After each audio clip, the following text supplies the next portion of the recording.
Tonight, a common yet dangerous transport option for migrants heading to the U.S. border shut down.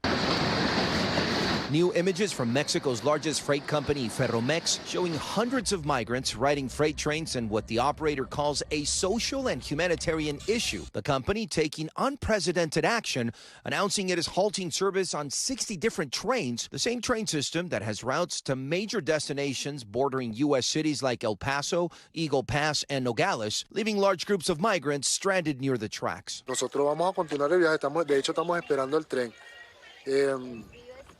Accidentes, sí he escuchado que han habido, pero no como lo dice la gente, que tantos accidentes así.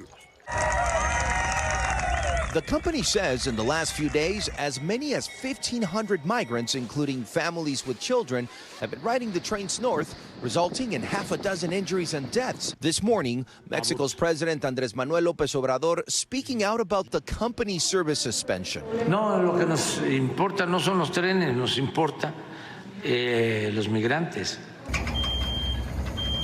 The move comes as the number of migrants apprehended at the border is increasing after dropping earlier this year. Two Homeland Security officials telling NBC News more than 7,500 migrants were taken into custody along the border this Sunday alone, a surge that is being felt in cities like Eagle Pass in Texas, where today the mayor signed an emergency declaration asking the federal government for funding to reimburse the emergency services the city has used to deal with the influx. It has taken a toll on our local resources, specifically our police force and our fire department. They have had to answer many calls because of this influx of people coming in.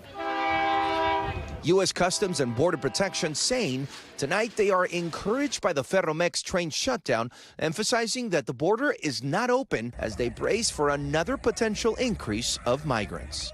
Guad Venegas joins us tonight from Miami. Guad, migrants have been using these trains, we know, to hitch rides for decades. We saw the trains also in action, covered with migrants during Title 42. Why is the company deciding to stop the trains now? Tom, the migrants have been using the train for decades. In fact, they've named it the Beast or La Bestia because of the dangers that come from riding that train. The Mexican president was wondering exactly the same thing. Why did they decide to stop services now?